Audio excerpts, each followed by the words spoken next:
All right, here we are, Revelation and Daniel, Revelation. We're at lesson number 9. I want you to open your Bibles to chapter 12 of Revelation. That's where we'll be reading at the appropriate time, and we'll be throwing up the slides as well. So we know that Revelation is the vision that John the Apostle has concerning the church's struggle with Rome, which took place in the first century.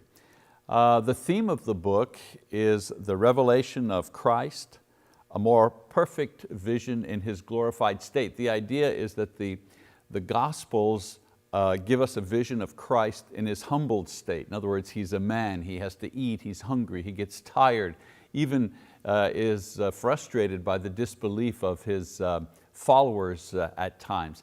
And for a few moments, a few glorified moments, we see Him performing a miracle, certainly His resurrection, but those are moments of glory that go through the Gospels. But when we get to the book of Revelation, John shows us His exalted state. No humility here, He's not being attacked by man, no limits if you wish. He is in His glorified state. So let's take a look at the scene. We need to keep the story in order because there's so many symbols and so much figurative language. We kind of lose the story at times. So far we've seen the glorious vision of Christ as He speaks to John at the very beginning of the book. Then we hear Christ's instructions to the 7 churches in order to be faithful. That's part of vision 1 that John describes beginning in chapter 1, goes all the way to chapter 3. Then we watched as John describes the theme of God and the scene as Christ begins a display of His power, the power that's at His command that will be used to destroy the enemy. Remember I talked to you about the idea that it was like a parade, military parades, a little bit like a military parade, one thing after another, demonstrating all the powers that the Lord is going to use against His enemy. Then we've also heard the prophecy as to the events that will take place that will lead to the ultimate victory of the church. And so the events will take place in the following manner. The church will grow rapidly. Then there will be a period of persecution where the church, it will seem, has lost. Then it will survive this persecution and ultimately be victorious as the enemy is defeated. So that's the story that John is telling here with many of his visions. Now, all the information, these images, these symbols have been presented in the second vision, and that lasts from chapter 4 all the way over to chapter 11. So as we begin studying today, we're going to look at the third vision as John describes the actual struggle. So we had the preliminary, if you wish, the parade, the power, the things that are going to happen. Now he describes the actual struggle itself. And first he introduces Christ, and then there is the viewing of His power. Now there's going to be kind of a play-by-play of the struggle itself.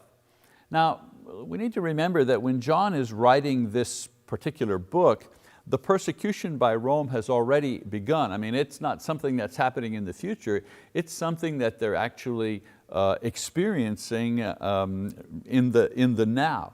And so what he is writing informs the church of the first century concerning their immediate and future struggle. So in this way it is prophecy.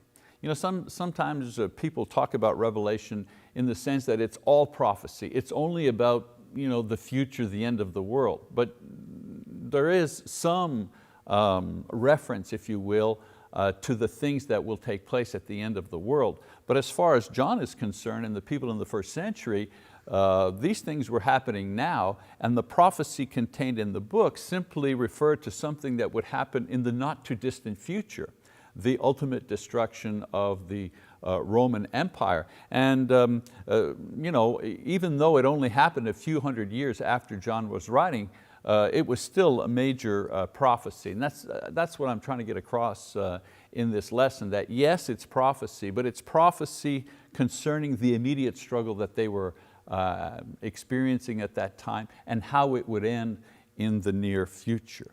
Now we read it today and we see that that prophecy was fulfilled. I mean, Rome did fall, the church did survive. However, the book prophesizes that this cycle of evil, all right, and struggle will continue, and one day Jesus will return to put an end to this and open the new heavens and the new earth. So he's talking about what's happening to them as they were experiencing it. He also makes a prophecy in the short term that the Roman Empire will ultimately be destroyed, and he also demonstrates an ongoing cycle that will take place throughout history, the cycle of evil, different empires, different philosophies, ideas, so on and so forth, that will continue until the end of time, when at the very end of time, Jesus will return and put an end to that cycle once and for all. And so in this sense, it's prophecy for us today. Our encouragement is that if the former prophecies were fulfilled concerning Rome, well then we can have confidence that the prophecies for the end of the world will also be fulfilled, things that we look forward to in our day. So let's take a look at vision number 3, that would be in chapter 12. Now the bulk of the vision is the actual description of the struggle between Satan and his earthly embodiment, which was Rome, and the Lord Jesus and His earthly embodiment, which is the church. So John's going to describe the war between these two, jumping from images of Satan and Rome and Jesus and the church, and he'll also describe the tactics that each used to destroy the other. So let's read chapter 12, beginning in verse 1. It says, "A great sign appeared in the heaven, a woman clothed with the sun and the moon under her feet, and on her head a crown of 12 stars, and she was with child, and she cried out, being in labor and in pain to give birth." So here we have the introduction of the woman, and the woman of course is the ideal of God's people in both the Old Testament and the New Testament, and she gives birth to the child. Of course it's not too hard to figure out who the child is. The child is Christ, the product of God's people in the Old Testament and New Testament, brought about by a long and painful history. So it says the woman is in labor. Well, throughout history, the Jewish nation, it was in labor, if you wish. It had all kinds of persecutions and failings and so on and so forth, wars, they were overrun, they were put into exile. The long period of labor throughout history to get to a point where the Christ was actually born. So John kind of compresses this whole idea and just gives it one word: labor, until the child is born. Then he says in verse 3, "Then another sign appeared in heaven, and behold, a great red dragon having 7 heads and 10 horns, and on his heads were 7 diadems." So the red dragon represents Satan. The 7 heads, world domination. The 10 horns, complete destructive power. The 7 crowns, not victory, but symbolizing rule. Remember the numbers that we've talked about. Number 7, a number that is complete. Number 10, a mature, a dominating number. Always using these numbers to demonstrate the extent of the power, the extent of the domination, the extent of the corruption. We keep reading, verse 4. It says, "And his tail swept away 1/3 of the stars of heaven and threw them to the earth. And the dragon stood before the woman who was about to give birth, so that when she gave birth, he might devour her child. And she gave birth to a son, a male child, who is to rule all the nations with a rod of iron. And her child was caught up to God and to His throne. Then the woman fled into the wilderness, where she had a place prepared by God, so that there she would be nourished for 1,260 days. And so again, a lot of symbolism here. The sweeping of the stars represents the killing of God's people, including the attempt to destroy the Christ child. I mean, this child is prepared to rule, with an iron, the idea, an iron rule, meaning a rule that can't be broken, a rule with all the power that it requires. And it says the wilderness of course is the earth, not heaven. And the 1,260 days we know represents a short time. You remember even in Daniel, talked about a long time, short. So the 1260 days represents a short time. Now we're not going to read verses 12 to 17, I'm going to skip over that. Just the idea in verses 7 to 17, John is going to describe the scene in which we see Satan's four-step attack in order to destroy Jesus and His church. So the first step, he tries to attack the child. In other words, attempts to keep him from being born or surviving once he is born. And we see that all the way through the Bible, don't we? I mean, every attempt that Satan makes to try to destroy God's people, to seduce kings to not believe or to disobey, the temptation in the garden of Jesus, and so on and so forth. All of these throughout history are the attacks against the birth of the child in one way or another. The second attack is the throne in heaven. Satan begins a spiritual war in an effort to keep Christ from bringing his blood to the throne so that he can continue to accuse man of sin. But John describes that the Lamb eventually does come to the throne to bring the blood of the sacrifice. And the gospel is being spread, thus taking away his power and having him thrown down. So the war is in two spheres. The war is here on earth, of course, that we know more about because we can read it historically, but the war is also in the spiritual places.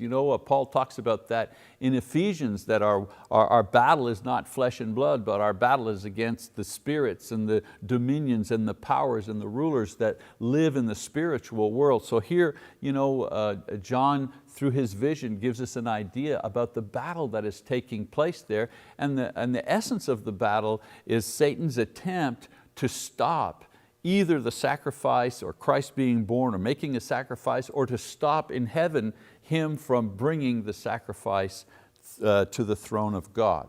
A third attack is the attack of the woman. The woman is given wings, we read about. Wings are a symbol of protection. Satan sends rivers of wickedness, but the earth, he says, the earth drinks it up. And the idea there is that lies and wickedness, false religion, all these things are sent to target the church.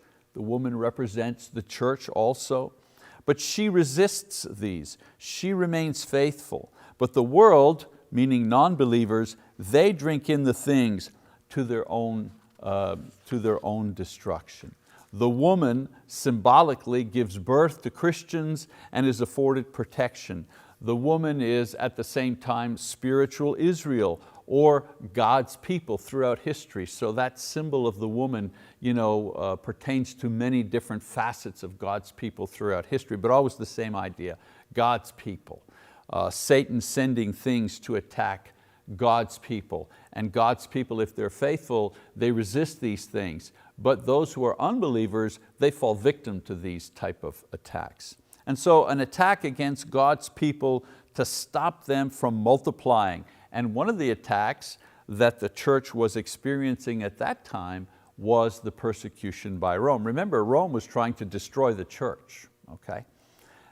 We know that that attack fails, and the wickedness sent does not affect the church, but it does affect the rest of the world. And then the fourth attack that Satan makes, the fourth attack that he makes is he attacks individuals within the church.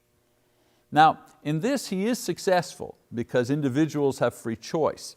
Some are destroyed. Some Christians fall away. Some Christians lose their faith. And so we go to chapter 13. And in chapter 13, the description of the struggle continues as agents are brought in to help defeat the seed or the offering of the woman. So you see what's happening, right? John is, in his vision, is telling this story, describes the great creature Satan, the red dragon with all his power. He describes the various ways that the dragon has attacked the church, Christ, and so on and so forth to try to stop the work of the redemption of Christ through the cross. Okay, he talks about that. And then in chapter 13, new characters come onto the stage. The red, the devil, the red dragon, he brings in some replacements, okay, replacements, soldiers, some new individuals in the scenario. And here John's vision gets much more specific as to the description of the embodiment of Satan, namely the Roman Empire. And so in this chapter he begins symbolically to describe the enemy, which is Rome, which is the embodiment of Satan. So in verses 1 to 10 of chapter 13, again, we're not going to read that passage, I'm just going to paraphrase it for you. And I do remind you to read ahead. I've said before, we're not going to have time to read all of the verses, so make sure you read ahead so that when I get to those particular sections, you're familiar with the material that's in the book. So in verses 1 to 10, he describes the first beast. All right, so the red dragon brings in reinforcements. And one of those reinforcements, an ally of Satan in the war against the church. So the first beast is red, has 10 horns, 7 heads, 10 crowns, looks something like Satan in the previous chapter, but here is the embodiment of Satan. So the first creature that is described by John is Satan himself. The second creature, the beast, is an embodiment of Satan on the earth. And so the embodiment of Satan on the earth, as John is describing now in chapter 13, is Rome itself. And so the beast represents Rome. So let's take a look at the description. Red, of course, is evil and violence. 10 horns, the absolute temporal power that Rome had. 10 crowns refer to the absolute temporal rulership. Rome ruled supreme. There was no challenger to its rulership at that time in the world. 7 heads could be either the 7 mountains around Rome, could also refer to 7 kings or 7 emperors. Any of the imagery fits. Now, in chapter 13, John says that one of the heads was wounded and then came back to life. And sometimes today we wonder, what does that mean? But the people who lived at that time, they knew what that meant. You see, at that time there was a rumor that went around called Nero's resurrection. Let me explain that to you. There were actually 8 emperors, from Augustus in 14 AD to Domitian in 96 AD, when this book was probably written. However, one of them is like a resurrection of the previous one.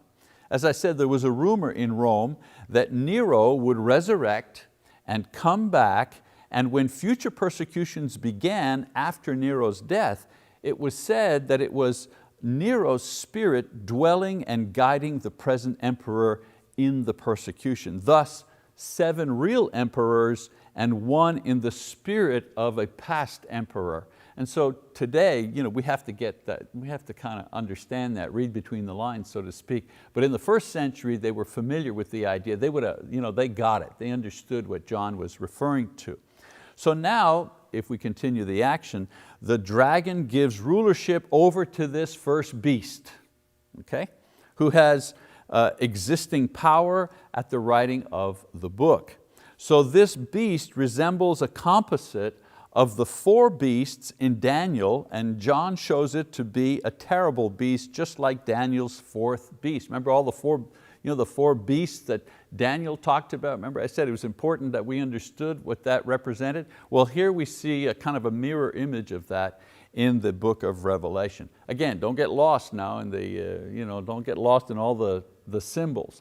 The first creature is Satan, the dragon. He brings in a reinforcement called the beast, looks somewhat like Satan, but represents the Roman Empire. The beast, this is the work that the beast will do. The beast will blaspheme God and receive worship itself as God. Now historically we understand to mean emperor worship. And so John says that this beast will do damage for a while, 3.5 years, he says. And it has the authority to do so. In other words, God will permit. Remember, I've told you in other lessons that nothing happens without God's permission. Sometimes the things that happen are good and wonderful and positive, and we say, oh, we've received a blessing from God. Sometimes we have a car accident and we break our arm. Well, God didn't send that, but He permitted it, because nothing happens without God's permission. And so what John is saying here is this beast is going to do what he's going to do. No use hoping that it won't happen. He's saying, this beast is going to do what it's going to do. God will permit it for a time. Now the beautiful thing about being a Christian, of course, is when we look at these things, we understand that even the evil things that God will permit for a time, those people will be judged. Now if there was no judgment, if people did whatever they did and there was no judgment of these things, then it would be chaos and we would be sorely discouraged. But we know that God will call every single individual into account for what they've done.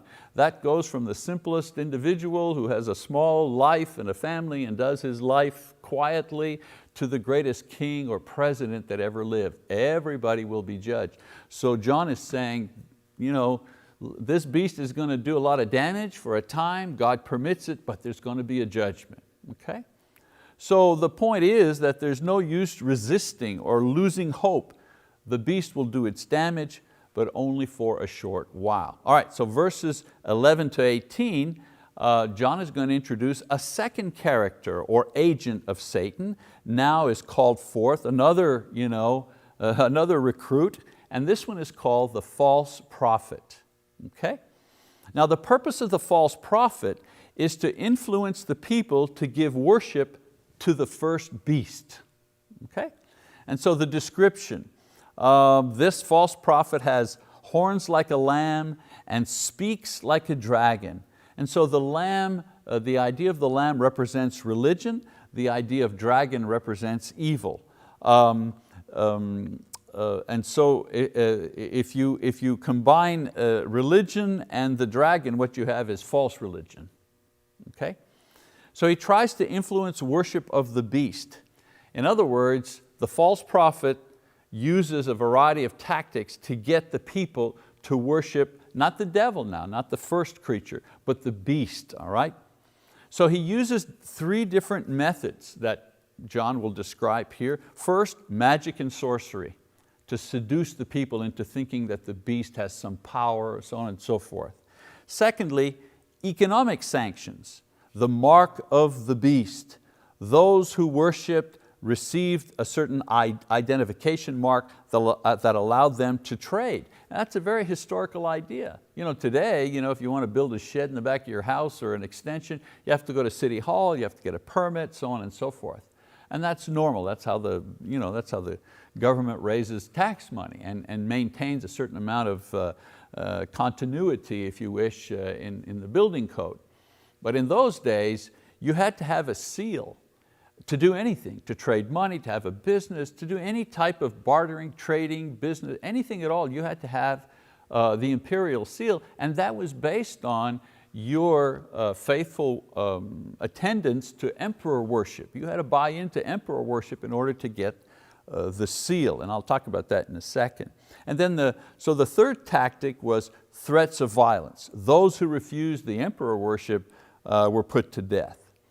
Now, he talks about the false prophet and that he can be recognized by his number, and his number is 666. All right, we've seen that in so many movies and all kinds. 666, and it's all so mysterious. But we've studied Jewish numerology, right?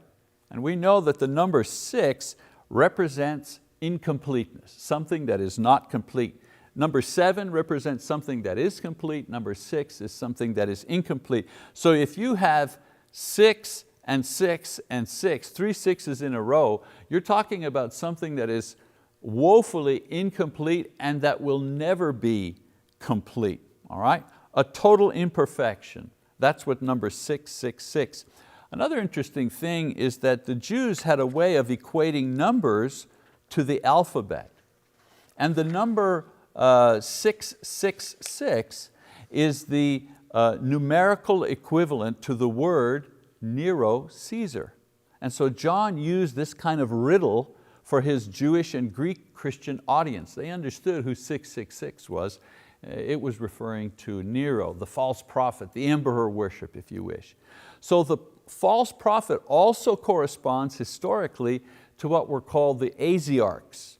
These were priests of the cult of emperor worship who promoted this practice throughout the provinces using occult and magic.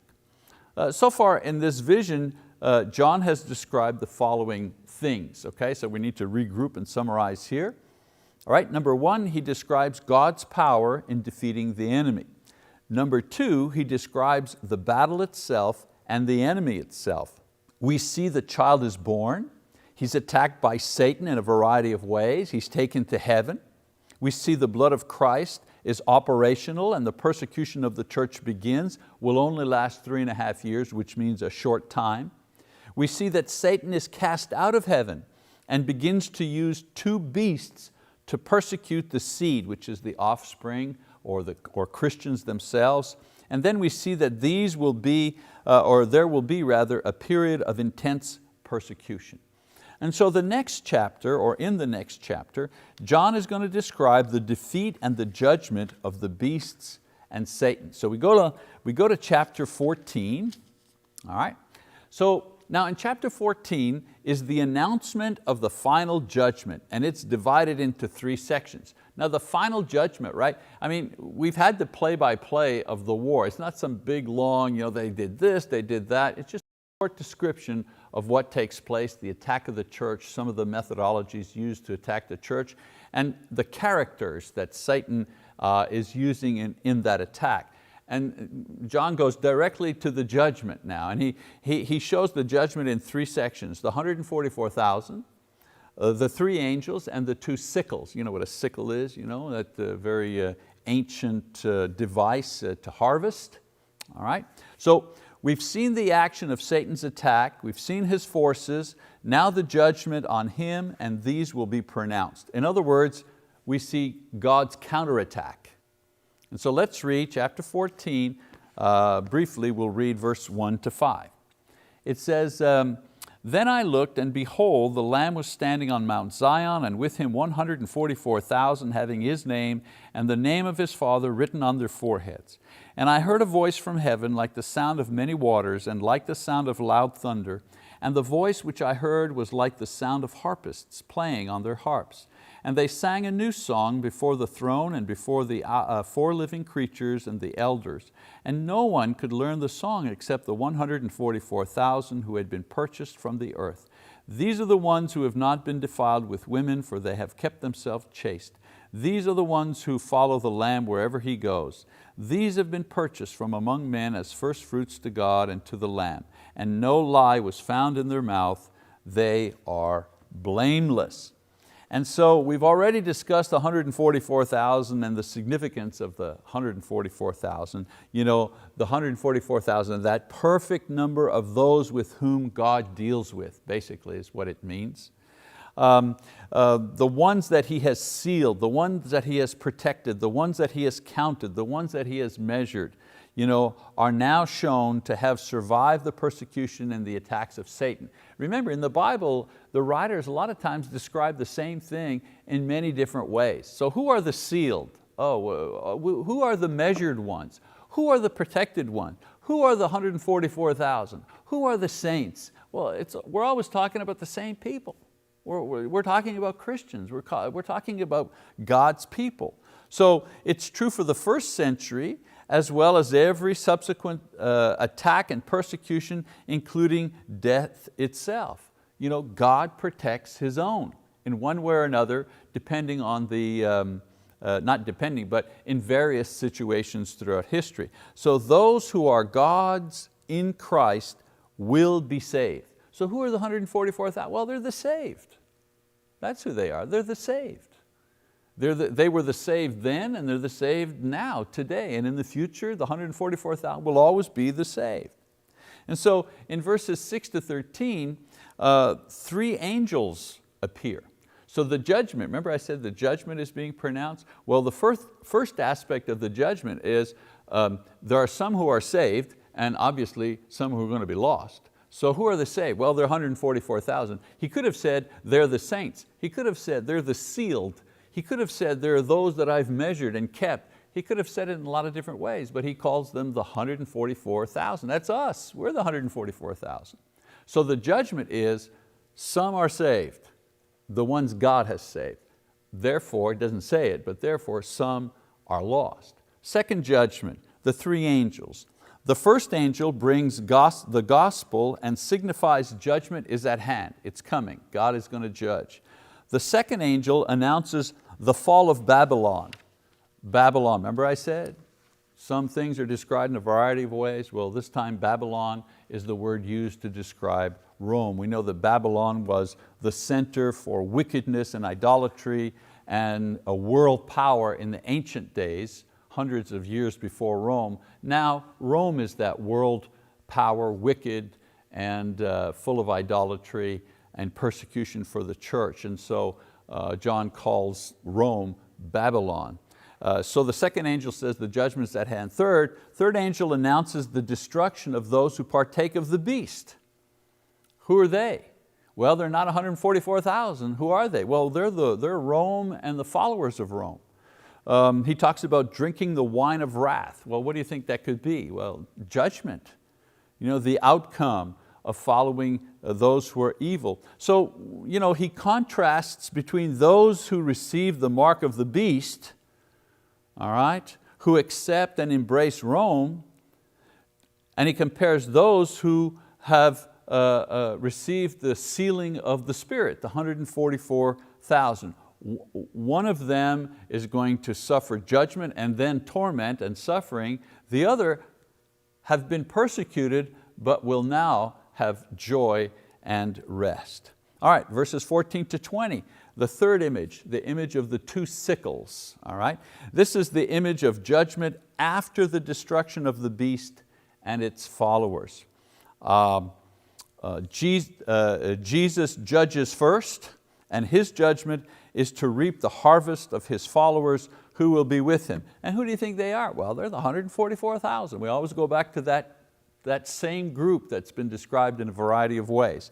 And then the other angel of judgment comes and he gathers those who are unbelievers and sinners, and their judgment will be suffering.